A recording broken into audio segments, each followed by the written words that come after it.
कई दिनों से टेस्ट चला रहे हैं, टेस्ट सीरीज, जो कि आपके प्रीवियस ईयर का ना होकर चैप्टर वाइज टेस्ट है, जिसमें कि 10 प्रश्न होते हैं चैप्टर से और 5 स्टैटिक्स होते हैं और 5 करंट अफेयर होते हैं, वो भी करंट पिछले साल अर्थात 2020 का। तो दोस्तों इसी क्रम में पिछला वीडियो हिस्ट्री का था और आज का वीडियो जो है ज्योग्राफी का है, और आगे वाला वीडियो पॉलिटी का होगा और इसके आगे जो होगा बायोलॉजी का होगा। हम 4 सेक्शन को लेकर चलते हैं, हिस्ट्री, ज्योग्राफी, पॉलिटी और बायोलॉजी।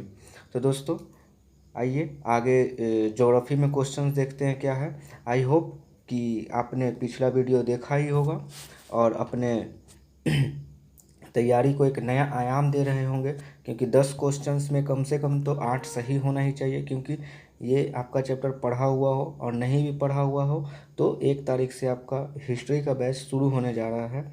टाइमिंग का अनाउंसमेंट मैं आगे के वीडियो में करूंगा, क्योंकि अभी टाइम कुछ ऐसा शेड्यूल बना नहीं है, लेकिन ये 1 अप्रैल से आपका हिस्ट्री का बैच प्रारंभ होगा। चलिए दोस्तों आते हैं हम लोग पहले नंबर क्वेश्चन में, क्या बोलता है। पहला नंबर क्वेश्चन है, भारत की मुख्य भूमि पर दक्षिणतम बिंदु कहाँ है। कहने का ये सेंस हुआ कि भारत की जो मुख्य भूमि है उस पे दक्षिणतम बिंदु कहाँ है। ये भारत की मुख्य बिंदु पर पूछ रहा है। यही क्वेश्चंस 2 तरीका का होता है। ये क्वेश्चंस अगर ऐसा पूछता कि भारत की दक्षिणतम बिंदु कौन सी है, ये मुख्य ना लगाकर दक्षिणतम बिंदु केवल पूछता तो आंसर कुछ और हो जाता, लेकिन यहाँ पे क्वेश्चन में क्लियर कहा है कि भारत की मुख्य भूमि कौन सी है, मुख्य भूमिका पर दक्षिणतम बिंदु कौन सी है। तो हमारा ऑप्शन है पहला रामेश्वरम, इंदिरा पॉइंट, कन्याकुमारी और छोटा निकोबार। नागपुर नहीं, छोटा निकोबार। तो दोस्तों आप 2 सेकंड के लिए आंसर सोचिए, उसके बाद मैं आपको बताता हूँ। चलिए दोस्तों, इसका आंसर हो जाएगा इंदिरा पॉइंट। इसका आंसर क्या हो जाएगा, इंदिरा पॉइंट। भारत की मुख्य भूमि पर दक्षिणतम पॉइंट इंदिरा पॉइंट है। और ये अगर क्वेश्चन कहता केवल भारत की दक्षिणतम बिंदु कहाँ है, तब हमारा आंसर छोटा निकोबार होता। ठीक है, मैं आपको इसको मैप के थ्रू आपको दिखाना चाहूँगा। ठीक है, चलिए आइए, मैंने मैप रखा है। चलिए देखिए दोस्तों, ये रहा हमारा मैप, हमारा इंडिया। इसमें क्या है कि दक्षिण में साउथ ये हुआ, तो यहाँ जो है तमिलनाडु के पास, मैं इसे थोड़ा जूम कर रहा हूँ, यहाँ तमिलनाडु के पास जो है कन्याकुमारी है। ठीक है, इसी को मुख्य भूमि का दक्षिणतम बिंदु कहा गया। मुख्य भूमि कहने का तात्पर्य ये है कि ये जो आप मैप में नक्शा देख रहे हैं, ये हो गया हमारा मुख्य भूमि। ठीक है, और अगर ऑल ओवर कहा जाए तो इधर हमारा लक्षद्वीप है, अरब सागर में लक्षद्वीप है, और बंगाल की खाड़ी में क्या है, अंडमान और निकोबार है। तो अंडमान और निकोबार में ही छोटा निकोबार जो कि यहाँ पे ये अंडमान है, और अंडमान और निकोबार से 10 डिग्री चैनल जो है कि अंडमान और निकोबार को अलग करता है, 10 डिग्री चैनल। ठीक है, इसी में सबसे दक्षिणतम पॉइंट है क्या, छोटा निकोबार। ठीक है, तो ये हमारा ऑल ओवर कहेगा तो हमारा आंसर क्या हो जाएगा, तो हमारा आंसर छोटा निकोबार हो जाएगा। और अगर दे दे मुख्य भूमि पर तो हमारा आंसर इंदिरा पॉइंट होगा, जो कि तमिलनाडु में स्थित है। ठीक है, और इसका अगर क्वेश्चन आएगा, ये तो हम लोगों ने नॉर्थ देखा। अगर ऐसे मैं मैप बनाता हूँ तो आपको पता होगा कि मैप कॉपी पे मैप जो है कि कॉपी पे डायरेक्शन का साइन ऊपर नॉर्थ होता है और नीचे उसका साउथ होता है, और अपने दाएं हाथ पे ईस्ट होता है और बाएं हाथ पे वेस्ट होता है, ईस्ट वेस्ट नॉर्थ साउथ। तो मैंने साउथ को आपको बताया कि साउथ में जो है कि कन्याकुमारी मुख्य भूमि पे है। ईस्ट में जो है कि अरुणाचल प्रदेश पे एक जगह है किबुथु एक जगह है अरुणाचल प्रदेश में। ये हमारा ईस्ट पार्ट में सबसे ईस्ट पार्ट हो गया किबुथु। वेस्ट में है गुजरात में गुहार मोटी गुहार मोटी जो है कि गुजरात में पड़ता है, और नॉर्थ में जो है कि इंदिरा कॉल के नाम से जानते हैं हम लोग। इंदिरा कॉल जो है कि ये सियाचिन ग्लेशियर, सियाचिन में पड़ता है, सियाचिन हमारा लद्दाख में है, ठीक है। तो इसे हम लोग इंदिरा कॉल के नाम से जानते हैं, ठीक है। तो हमारा दक्षिणतम बिंदु कौन सा हो गया, इंदिरा पॉइंट मुख्य भूमि पे। और अगर ऑल ओवर पूछेगा तो छोटा नागपुर, दक्षिण हो गया, उत्तर कहेगा तो इंदिरा कॉल, और नीचे इंदिरा पॉइंट। चलिए सेकंड नंबर क्वेश्चन में आते हैं दोस्तों। सेकंड नंबर क्या कह रहा है, सेकंड नंबर क्वेश्चन कह रहा है कि भारत का वह कौन सा स्थान है जहां बंगाल की खाड़ी, अरब सागर तथा हिंद महासागर मिलते हैं। तो ये क्वेश्चन कह रहा है कि ऐसा कौन सा स्थान है जहां बंगाल की खाड़ी, अरब सागर और हिंद महासागर एक साथ मिलते हैं। तो आप लोग आंसर बताइए। चलिए दोस्तों, इसका आंसर हो जाएगा, पहले ऑप्शन हम लोग कर लेते हैं, कन्याकुमारी, इंदिरा पॉइंट, नागरकोइल, रामेश्वरम। इसका सही आंसर क्या हो जाएगा, इसका सही आंसर कन्याकुमारी हो जाएगा, ठीक है। कन्याकुमारी ही एक ऐसा जगह है जहाँ बंगाल की खाड़ी, अरब सागर और हिंद महासागर आकर मिलते हैं, ठीक है। चलिए तीसरा नंबर क्वेश्चन में हम लोग देखते हैं, तीसरा नंबर क्वेश्चन क्या कह रहा है। तीसरा नंबर क्वेश्चन कह रहा है कि भारत के कितने राज्य म्यांमार की सीमा से लगते हैं। मतलब भारत के जो राज्य हैं वो कितने राज्य जो है कि म्यांमार की सीमा से लगते हैं। 3 है, 4 है, 5 है, 2 है। आप लोग इसका आंसर दीजिए। आइए दोस्तों, इसका सही आंसर हो जाएगा क्या, इसका सही आंसर हो जाएगा 4, ठीक है। भारत में म्यांमार की सीमा 4 राज्यों से लगते हैं। वो कौन कौन से राज्य हैं,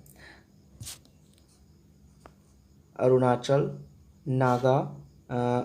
नागा, मणि और मिजोरम। ये 4 राज्य जो हैं कि ये सीक्वेंस वाइज है, ठीक है, ये सीक्वेंस वाइज है। अरुणाचल, नागा, मणि, मिजोरम, अरुणाचल, नागा, मणि, मिजोरम, ये 4 राज्य हैं। और मैं आपको दोस्तों ये आपको याद कैसे करना है, तो आपको ऐसे याद नहीं करना है, क्योंकि ये आपने अनेक वीडियो में देखा होगा कि ये सब सारी चीज़ के लिए ट्रिक होता है, ठीक है। जैसे कर्क रेखा कितने राज्यों से गुजरती है, मकर रेखा कितने राज्यों से, मकर रेखा भारत के राज्यों से नहीं गुजरती है, इनफैक्ट भारत से भी नहीं गुजरती है। लेकिन अगर कहा जाए कि मकर रेखा किन किन देशों से, या फिर कोई एक पार्टिकुलर देश दे देगा जो मकर रेखा को टच कर रहा होगा, तो वो उनके किन किन राज्यों से गुजरते, तो इसका अनेकों प्रकार के ट्रिक है। लेकिन आप कितना ट्रिक याद रखोगे, ठीक है। तो इसमें कोई ट्रिक का ज़रूरत नहीं है, ट्रिक हज़ारों हैं, आप याद नहीं कर रख सकते हो। बस मैं आपको मैप के सहारे से बताता हूँ, क्योंकि मैप ही एक ऐसा चीज़ है ज्योग्राफी में, ज्योग्राफी हो या आपका हिस्ट्री वगैरह हो, मेनली ज्योग्राफी में आपका मैप बहुत सहारा करेगा आपको हर चीज़ याद करने में, ठीक है। तो चलिए आइए हम इसको मैप के सहारा से देखते हैं कि आखिर म्यांमार का जो है कि म्यांमार जो है किन राज्यों को टच करता है, ठीक है। चलिए आइए देखिए, ये रहा मेरा म्यांमार, इसको मैं यहाँ जूम कर दे रहा हूँ, ठीक है। ये रहा म्यांमार ये हो गया, जिसको कि बर्मा भी कहते हैं, ठीक है। तो देखिए म्यांमार की सीमा अरुणाचल प्रदेश, यहाँ हो गया नागालैंड, यहाँ हो गया मणिपुर, यहाँ होगा मिजोरम। अब यहाँ से ये देखिए, ये म्यांमार ख़त्म हो गया, ये यहाँ पे आपको ये दिख रहा होगा, ये लाइन, ये मैं इसका बात कह रहा हूँ, ये जो ब्लैक से है, ये जो ब्लैक से लाइन है, मैं ब्लैक, एक मिनट, ये जो ब्लैक से लाइन है, ये लाइन यहाँ से बंद हो गया। तो आप देखिए 4 राज्य जो है कि म्यांमार की सीमा को टच कर रहे हैं, ठीक है। कौन कौन से हैं, अरुणाचल प्रदेश का ये वाला पार्ट, फिर नागालैंड, मणिपुर, मिजोरम। तो ऐसे ही आपको दे देगा कि कौन से ऐसे राज्य हैं जो कि म्यांमार की सीमा से टच नहीं करते हैं। तो ऑब्वियसली वो त्रिपुरा देगा ही, क्योंकि त्रिपुरा जो है कि मिजोरम से सटा हुआ है। और मैप अगर हम दिमाग में नहीं रहेगा तो हम ये भूल जाएंगे, हमको लगेगा कि म्यांमार इधर तक फैला हुआ है, ठीक है। लेकिन यहाँ पे जो है कि म्यांमार को जो कि काट दिया गया, मतलब यहाँ से ये म्यांमार जो है कि टच नहीं करता है, केवल मिजोरम तक ही रहता है। तो जब तक आप ट्रिक से तो याद रख ही नहीं सकते हो, ठीक है, आपको मैप याद रखना ही पड़ेगा। और अब देख लीजिए आप कि आपको ट्रिक अच्छा लगता है या फिर मैप अच्छा लगता है, क्योंकि मुझे तो मैप अच्छा लगता है और मैं मैप से ही बहुत कुछ याद रखा हुआ हूँ। चलो ठीक है, चौथा नंबर क्वेश्चन क्या कह रहा है कि नेपाल के पड़ोसी भारतीय राज्यों की योग में है। अच्छा, मतलब ये क्वेश्चन का कहने का तात्पर्य है कि नेपाल जो है कि किन किन राज्यों से इसका जो है कि नेपाल किन किन राज्यों से टच करता है, इसका मैंने पिछले डिस्कशन में बताया था कि किन किन राज्यों से डिस्कस करता है। लेकिन अब इस सेट में क्वेश्चन आया है कि नेपाल से जो है कि कौन सा राज्य जो है कि वो, इसमें भी वही बात है, आपको ढूंढना है कि कौन कौन से राज्यों से टच करता है। मतलब सिक्किम है, भूटान है, सिक्किम, बिहार, असम, बिहार, उत्तर प्रदेश, हरियाणा। तो दोस्तों आपने देखा होगा कि सिक्किम तो नेपाल से टच करता है, लेकिन जो भूटान दिए हुए है तो भूटान तो टच नहीं करता है।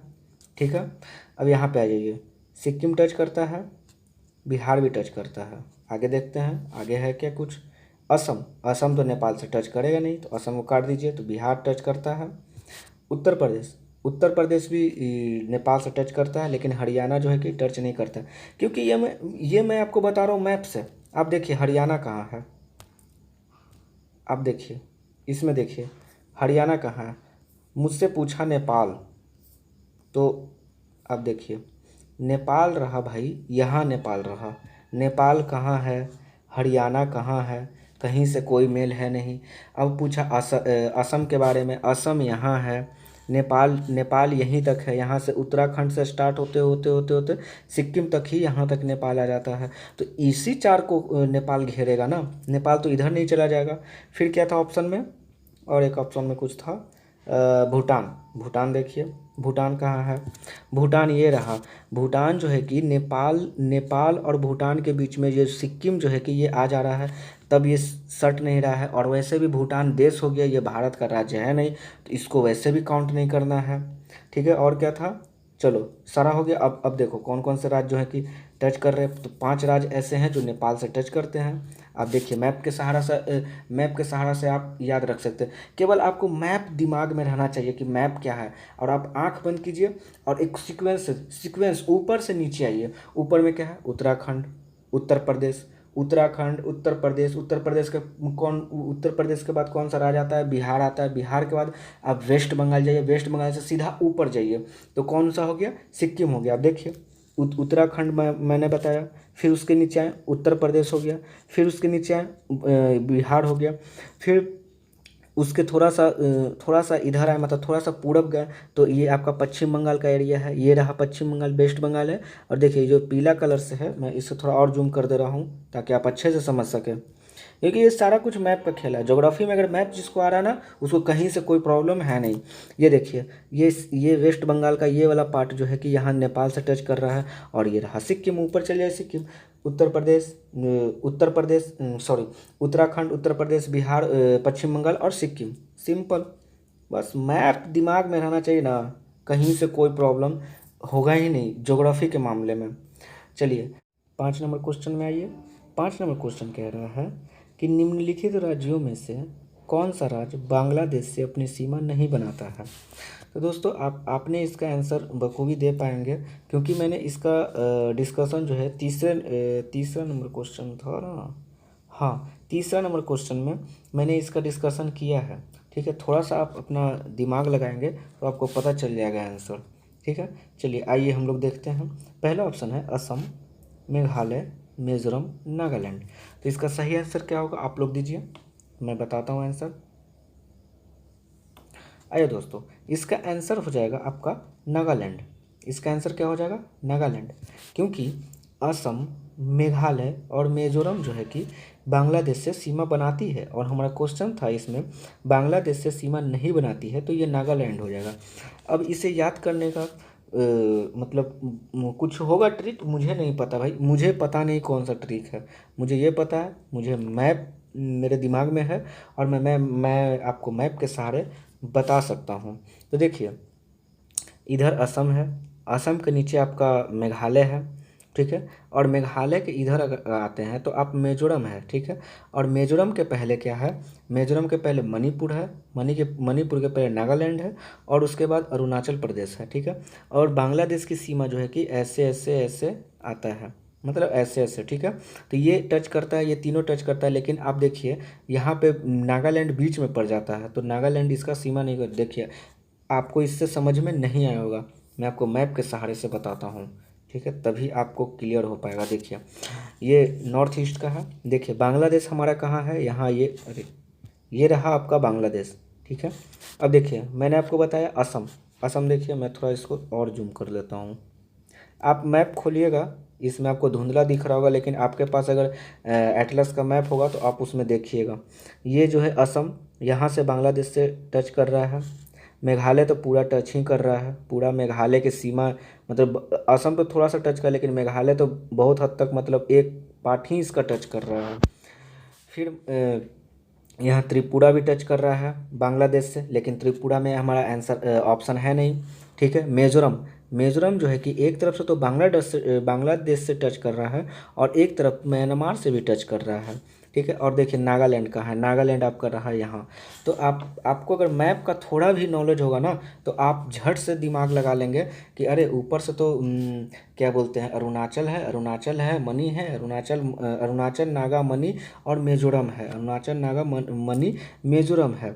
तो इसमें बांग्लादेश तो हमारा थोड़ा इधर साइड है, मतलब नागालैंड तो पूरा पूरब साइड हो गया, और बांग्लादेश थोड़ा पश्चिम साइड। अगर इस डायग्राम की मैं बात करूँ तो ये पूरब हो गया और ये हो गया पश्चिम, तो नागालैंड कहाँ है और बांग्लादेश कहाँ है, तो ये आपको जब तक मैप का थोड़ा भी ज्ञान होगा ना, तो आप इसका आंसर दे पाइएगा, ठीक है। तो आंसर हमारा हो गया नागालैंड। चलिए 6 नंबर क्वेश्चन में आते हैं। 6 नंबर क्वेश्चन में क्या कह रहा है कि पृथ्वी स्थित है, तो क्या है ऑप्शन, ऑप्शन है सूर्य और मंगल, मंगल और बृहस्पति, शुक्र और बृहस्पति, और बुध और शुक्र।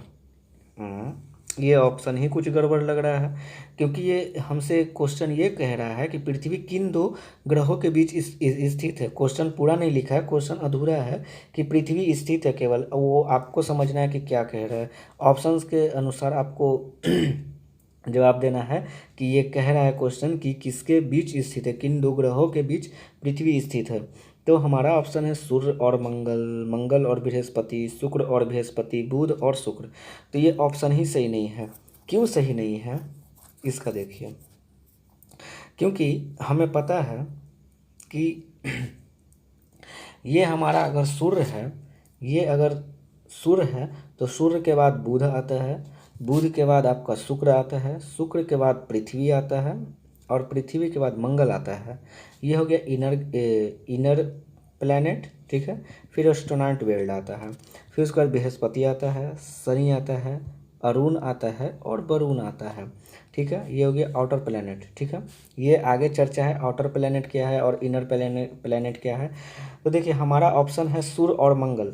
तो यहाँ लग रहा है टाइपिंग मिस्टेक हो गया है, क्योंकि ये सूर्य नहीं होगा, ये शुक्र होगा, क्योंकि मुझे पता है कि बुध के बाद शुक्र आता है। ये अगर शुक्र है और ये मंगल है और ये मेरी पृथ्वी रही, तो इन दो ग्रहों के बीच में पृथ्वी अवस्थित है। जबकि दूसरा नंबर देखेंगे मंगल और बृहस्पति, तो मंगल और बृहस्पति तो दूर दूर तक कोई रास्ता ऑप्शन ही ये नहीं है। शुक्र और बृहस्पति, शुक्र यहाँ है, बृहस्पति यहाँ, इसके बीच में दो ग्रह हैं, ये भी ऑप्शन नहीं होगा। बुध और शुक्र, बुध और शुक्र, तो बुध और शुक्र के बीच में कोई ग्रह ही नहीं है, क्योंकि बुध और शुक्र तुरंत के बाद, बुध के बाद तुरंत शुक्र ही है। तो यहाँ सूर्य न होकर हमारा ये अगर आप इसको शुक्र कर लेते हैं तो ऑप्शन नंबर ए सही हो जाएगा, ठीक है। चलिए क्वेश्चन नंबर 7 के बारे में क्या कह रहा है। क्वेश्चन नंबर 7 के बारे में क्या कह रहा है कि ग्रहों के बारे में निम्न में से क्या सत्य है, मतलब जो ग्रह हैं उसके बारे में क्या सत्य है। ऑप्शन देखते हैं क्या बोल रहा है। पहला ऑप्शन है ये प्रकाशहीन होते किंतु चमकते नहीं हैं, ठीक है। दूसरा है ये अप्रकाशमान होते हुए भी चमकते हैं, ठीक है। सी है ये प्रकाशवान होते हैं किंतु चमकते नहीं हैं, ठीक है। चौथा है ये प्रकाशमान भी हैं लेकिन चमकते भी हैं। तो किसके सेंस में बोल रहा है, ग्रहों के सेंस में। चलिए ठीक है, तो आप लोग आंसर बताइए। चलिए इसका आंसर नंबर क्या हो जाएगा? इसका आंसर हो जाएगा ऑप्शन नंबर बी।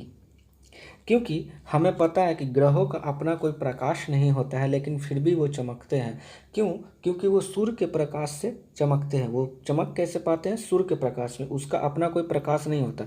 तो हमारा पहला ऑप्शन है कि ये प्रकाशहीन होते हैं, सही बात है, किंतु चमकते नहीं हैं। नहीं, ये प्रकाशहीन तो होते ही हैं, लेकिन चमकते नहीं हैं ऐसा नहीं, ये चमकते हैं। तो ये पहला नंबर ऑप्शन मेरा गलत हो जाएगा। अगर हम तीसरा ऑप्शन की बात करें तो ये प्रकाशमान होते हैं, सही बात है, ये प्रकाशमान होते हैं किंतु चमकते नहीं हैं, ये भी गलत हो जाए। अच्छा, इसमें तो प्रकाशहीन होते हैं, तो ये दोनों बात गलत हो गया। प्रकाशहीन थोड़ी होते हैं, ये प्रकाशवान होते हैं, ठीक है। तो ये तो इसमें दोनों बात गलत हो गया। लेकिन सी ऑप्शन में जो है कि ये प्रकाशमान होते हैं किंतु चमकते नहीं हैं, तो ये प्रकाशमान तो होते नहीं हैं, तो ये भी गलत हो गया। और चमकते भी नहीं हैं, ये भी गलत हो गया। ये प्रकाशमान भी हैं लेकिन चमकते भी हैं, तो ये भी गलत हो गया, क्योंकि ये प्रकाशमान तो है नहीं, इनका कोई अपना ऊर्जा तो है नहीं ग्रह का, तो ये भी गलत हो गया। और लेकिन चमकते भी हैं, हाँ। तो इसका डी में जो है कि लेकिन के बाद चमकते भी हैं, ये बात सही बोला है कि चमकते हैं, लेकिन ये प्रकाशमान भी हैं ऐसा नहीं है। और ऑप्शन नंबर बी में क्या कह रहा है? ये अप्रकाशमान है, सही बात है, इनका कोई अपना प्रकाश नहीं होता, ये अप्रकाशमान होते हुए भी चमकते हैं। हाँ, सही बात है, ये अप्रकाशमान है और चमकते भी है। तो ऑप्शन नंबर हमारा क्या क्या हो जाएगा? ऑप्शन नंबर बी हमारा राइट आंसर हो जाएगा। चलिए क्वेश्चन नंबर 8 में आते हैं। क्वेश्चन नंबर 8 कह रहा है सौरमंडल का सबसे छोटा उपग्रह किस ग्रह का है? मतलब सौरमंडल का सबसे छोटा उपग्रह जो है वो किस ग्रह का है, ये आपको बताना है। पहला ऑप्शन है पृथ्वी, बृहस्पति, शनि और मंगल। आप लोग बताइए। चलिए, तो इसका आंसर आपका हो जाएगा क्या? मंगल। मंगल जो है कि मंगल ग्रह का जो है कि मंगल ग्रह का जो है कि उपग्रह जो है कि सबसे छोटा है। सौरमंडल में सबसे छोटा उपग्रह किसका है? मंगल का है। तो मंगल के दो उपग्रह हैं। एक का नाम है निकलस ओलंपिकिया, ये और एक का नाम है ओलंपस मॉन्स, ठीक है। तो इसका आंसर हो जाएगा नहीं, सॉरी, मैंने गलत बता दिया आपको। मंगल का दो उपग्रह हैं, एक का नाम है फोबोस और एक का नाम है डिमोस, फोबोस डिमोस, ठीक है। तो जो डिमोस है यही है सबसे छोटा उपग्रह किसका? मंगल का। मतलब मंगल का नहीं, इनफैक्ट पूरे सौरमंडल का सबसे छोटा उपग्रह कौन हो गया? डिमोस, जो कि मंगल का उपग्रह है, ठीक है। अच्छा, और मंगल पे एक निक्सिया ओलंपिया नामक एक पर्वत पाया जाता है, जो कि माउंट एवरेस्ट से जो है कि 3 गुना बड़ा है। माउंट एवरेस्ट से 3 गुना बड़ा है। इसका नाम है निकलस ओलंपिया, ठीक है। और एक मंगल पे ज्वालामुखी है जिसका नाम है ओलंपस मैसी नाम है, जो कि मंगल पे ज्वालामुखी है, ठीक है। इतना बात समझ में आ गया। चलिए ऑप्शन नंबर तो हमारा ये हो गया डी, ऑप्शन नंबर डी मंगल, ठीक है। 9 नंबर क्वेश्चन में आते हैं। 9 नंबर में कह रहा है कि क्षुद्र ग्रह यानी एस्ट्रोनॉइड किन दो ग्रहों के बीच अवस्थित है? तो क्षुद्र ग्रह अभी मैंने पिछले वाले क्वेश्चन में बताया था। क्षुद्र ग्रह आप ये सीरीज देख रहे होंगे ध्यान से, तो आप आंसर इसका दे पाएंगे भली बात, क्योंकि मैंने अभी 7 नंबर कितना नंबर क्वेश्चन में मैंने बताया? हाँ, 6 नंबर क्वेश्चन में बताया था, ठीक है। चलिए, तो इसमें ऑप्शन है आपका पृथ्वी और मंगल और पृथ्वी और बुध, मंगल बृहस्पति और बृहस्पति शनि। आंसर आप लोग बताइए। चलिए दोस्तों, इसका आंसर हो जाएगा मंगल और बृहस्पति, ठीक है। मंगल और बृहस्पति इसका आंसर हो जाएगा, ठीक है। क्योंकि सूर्य होता है, सीक्वेंस ये है सूर्य बुध, सूर्य तो हो ही गया आपका, बुध है, शुक्र है, पृथ्वी है, मंगल है। उसके बाद मंगल के बाद एस्ट्रोनॉइट बेल्ट होता है जिसको हम लोग क्षुद्र ग्रह बोलते हैं। उसके बाद ग्रह आता है बृहस्पति, शनि, अरुण, वरुण, ठीक है। तो ये हमारा सीक्वेंस हो गया। तो इसीलिए मंगल और बृहस्पति के बीच में ये जो एस्ट्रोनॉइट बेल्ट होता है, ये छोटे छोटे मतलब ये कण होते हैं, इसको हम लोग एस्ट्रोनॉइट बेल्ट क्षुद्र ग्रह कहते हैं। तो मंगल और बृहस्पति के बीच में होता है, ठीक है। 10 नंबर क्वेश्चन में आते हैं। 10 नंबर क्वेश्चन कह रहा है कि धूमकेतु के कितने भाग होते हैं? जो धूमकेतु होते हैं, जिसको हम लोग कॉमेट बोलते हैं, धूमकेतु को कॉमेट इंग्लिश में बोलते हैं, तो इसके कितने भाग होते हैं? तो इसके 2, 3, 4, 5 आंसर बताइए आप लोग। चलिए दोस्तों, इसका आंसर हो जाएगा ऑप्शन नंबर बी। 3 भाग होते हैं धूमकेतु जो होते हैं, उसके 3 भाग होते हैं। पहले भाग को हम लोग शीर्ष बोलते हैं, पहले भाग को शीर्ष बोलते हैं, फिर मध्य होता है और फिर उसका पूछ होता है, ठीक है। और शीर्ष वाले भाग को हम लोग कोमा बोलते हैं, कोमा। शीर्ष वाले भाग को हम लोग इंग्लिश में कोमा बोलते हैं, ठीक है। धूमकेतु जो है कि ये एक धूमकेतु जो है, हैली नामक धूमकेतु जो है, जो हैली नामक धूमकेतु है, ये जो है कि 76 वर्षों के अंतराल पे हमको दिखाई देता है। पिछली बार ये 1986 में दिखाई दिया था। अब इसमें आप 76 जोड़ लीजिए तो आपका आ जाएगा 2026 में ये नेक्स्ट बार दिखाई देगा, ठीक है। ये हो गया आपका धूमकेतु, ठीक है। धूमकेतु उसे कहते हैं जो ये सौरमंडल में छोटे छोटे कण होते हैं, धूलकण होते हैं, उसी को धूमकेतु बोलते हैं, ठीक है। और वही 76 वर्षों में एक ऐसे तो बहुत सारे हैं, लेकिन हैली नामक धूमकेतु जो है 76 वर्षों के अंतराल पे दिखाई देते हैं, ठीक है। चलिए क्वेश्चन नंबर हो गया 11 में क्या कह रहा है कि निम्नलिखित में से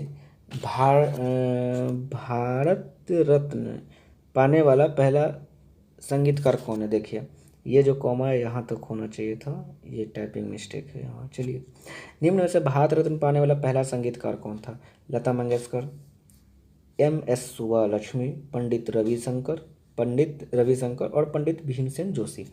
तो इसका आंसर क्या हो जाएगा बताइए आप लोग।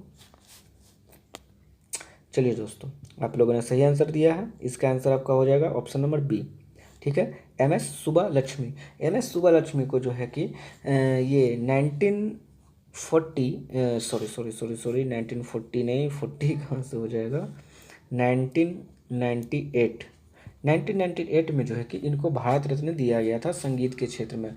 और भारत रत्न आपको पता होगा कि ये देश का सर्वोच्च सम्मान पुरस्कार है, ठीक है। लता मंगेशकर और बिस्मिल्लाह खां को 2001 में संगीत के लिए दिया गया था। और आपका पंडित भीमसेन जोशी को 2008 में नोबेल पुरस्कार दिया गया था, ठीक है। हम लोग 12 नंबर क्वेश्चन में आते हैं। 12 नंबर क्वेश्चन कह रहा है निम्न में से कौन सा लोक नृत्य कर्नाटक से संबंधित है। यक्षगान, कजरी, डगला, डंडा नाच। बताइए आंसर आप लोग। चलिए दोस्तों, इसका आंसर आप लोगों ने सही दिया है। इसका आंसर हो जाएगा ए, यक्षगान। यक्षगान जो है कि कर्नाटक का लोक नृत्य शैली है, ठीक है। कजरी जो है यूपी का है, डगला छत्तीसगढ़ का है और डंडा नाच जो है हिमाचल प्रदेश का है, ठीक है। 13 नंबर क्वेश्चन में आते हैं। 13 नंबर क्वेश्चन कह रहा है अंकोर वाट मंदिर कहाँ स्थित है। Thailand, Malaysia, Cambodia, Myanmar. Answer बताइए, उसके बाद मैं बता रहा हूँ। यस दोस्तों, इसका आंसर हो जाएगा आपका कंबोडिया। इसका आंसर क्या हो जाएगा, कंबोडिया। अंकोर वाट मंदिर जो है कंबोडिया में स्थित है। इस मंदिर का निर्माण जो है कंबोडिया के खमेर राजा सूर्यवर्मन सेकंड ने 12वीं शताब्दी में करवाया था। और ये मंदिर जो है कि भगवान विष्णु को समर्पित है। अंकोर वाट का मंदिर भगवान विष्णु को समर्पित है। इसको राजा सूर्यवर्मन सेकंड ने बनवाया था, ठीक है। चलिए 14 नंबर क्वेश्चन में आ जाइए। 14 कह रहा है सर्वोदय दिवस कब मनाया जाता है। 9 जनवरी, 4 जनवरी, 30 जनवरी और 15 जनवरी। आंसर बताइए आप लोग। चलिए दोस्तों, इसका सही आंसर आपका हो जाएगा ऑप्शन नंबर ए, 9 जनवरी को। सर्वोदय दिवस 9 जनवरी को मनाया जाता है। 4 जनवरी को आपको पता है लुईस ब्रेल दिवस मनाया जाता है। 30 जनवरी को आपको शहीद दिवस मनाया जाता है, ठीक है। और 15 जनवरी को आपको थल सेना दिवस मनाया जाता है, ठीक है। क्वेश्चन नंबर 30 जनवरी को जो है कि सर्वोदय दिवस मनाया जाता है। और 9 जनवरी को आपको प्रवासी दिवस मनाया जाता है। गांधी जी जब आए थे उसी से जब वो आए थे, वो 9 जनवरी को भारत आए थे, तो उसी उपलक्ष्य में जो हम लोग प्रवासी दिवस मनाते हैं। और 30 तारीख को सर्वोदय दिवस मनाते हैं, ठीक है। चलिए 15 नंबर क्वेश्चन देखिए। पिंच नेशनल पार्क कहाँ है। असम, उत्तर प्रदेश, बिहार, मध्य प्रदेश। आंसर दीजिए। चलिए दोस्तों, इसका सही आंसर क्या हो जाएगा? Option number D. Option number D इसका सही आंसर हो जाएगा, मध्य प्रदेश। ठीक है, पिंच नेशनल पार्क जो है कि मध्य प्रदेश में है। असम का नेशनल पार्क काजीरंगा और डिब्रू साइखोवा है। ठीक है, यूपी में दुधवा नेशनल पार्क है और बिहार में वाल्मीकि नेशनल पार्क है। ठीक है, क्वेश्चन नंबर 16 में क्या कह रहा है कि जनवरी 2020 में उबर ने इलेक्ट्रॉनिक एयर टैक्सी विकसित करने के लिए किसके साथ साझेदारी की है? Tata, Honda, Hyundai, Maruti. इसका सही आंसर आप लोग बताइए। यस दोस्तों, इसका सही आंसर हो जाएगा हुंडई। हुंडई के साथ जो है कि उबर ने इलेक्ट्रॉनिक एयर टैक्सी के लिए साझेदारी की है। जनवरी 2020 का ये न्यूज है। ठीक है, क्वेश्चन नंबर 17, कर्म योद्धा ग्रंथ को जनवरी 2020 में अमित शाह ने विमोचित किया। इस ग्रंथ में किनके बारे में लिखा गया है? पीयूष गोयल, अमित शाह, नरेंद्र सिंह तोमर और नरेंद्र मोदी। चलिए दोस्तों, इसका आंसर आप लोग बताइए। यस, इसका आंसर आपका हो जाएगा क्या? इसका आंसर आपका हो जाएगा नरेंद्र मोदी। इसका आंसर नरेंद्र मोदी हो जाएगा। ठीक है, पीयूष गोयल आपका रेल मंत्री हैं। अमित शाह क्या है? नरेंद्र सिंह तोमर क्या है? आप लोग को बताना है कमेंट में। ठीक है, चलिए 18 नंबर क्वेश्चन क्या कह रहा है? जनवरी 2020 में भारत सरकार और ओमान की तीनों सेनाओं के बीच अभ्यास नसीम अल वह का 12वां संस्करण कहाँ हुआ था? तो ऑप्शन देख लेते हैं। ऑप्शन है गोवा, गुजरात, केरल, आंध्र प्रदेश। आप लोग आंसर दीजिए। चलिए दोस्तों, इसका आंसर हो जाएगा गोवा। गोवा में जो है कि नसीम उल बहर का 12वां संस्करण आयोजित हुआ था। 19 नंबर क्वेश्चन कह रहा है जनवरी 2020 में डेनियल डी रॉसी ने संन्यास की घोषणा की है, वह किस खेल से संबंधित है? क्रिकेट, फुटबॉल, टेनिस, पोलो। बताइए आंसर आप लोग। चलिए दोस्तों, इसका आंसर हो जाएगा ऑप्शन नंबर बी, फुटबॉल। ठीक है, डेनियल डी रॉसी जो है कि फुटबॉल से संबंधित खिलाड़ी हैं।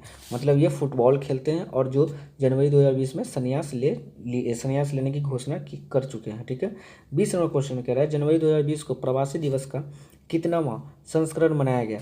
मतलब जो प्रवासी दिवस हम लोग जो है कि 9 जनवरी को मनाते हैं, उसका 2020 में कितनावां संस्करण मनाया गया है?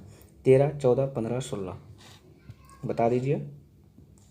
यस दोस्तों, ऑप्शन नंबर डी, 16वां जो है कि प्रवासी दिवस इस बार मनाया गया है 2020 में। तो इस तरह हम लोगों ने दोस्तों टोटल 20 क्वेश्चंस को देखा और उम्मीद है कि आपने इसे सही ढंग से समझा होगा। ठीक है, और इसमें 10 क्वेश्चन ज्योग्राफी के थे और 10 क्वेश्चन में आप लोगों ने ज़रूर 8 नंबर लाने का प्रयास किया होगा और 8 नंबर आपका आ रहा है। तो आप अच्छी तैयारी में जुटे हुए हैं और आगे और भी मेहनत करते रहिए। चलिए दोस्तों, ठीक है, अगर ये आपको वीडियो अच्छा लग रहा होगा तो आप लोग प्लीज़ लाइक कीजिए, शेयर कीजिए, सब्सक्राइब कीजिए और कमेंट कीजिए। ठीक है, क्योंकि इससे एक ऊर्जा मिलती है।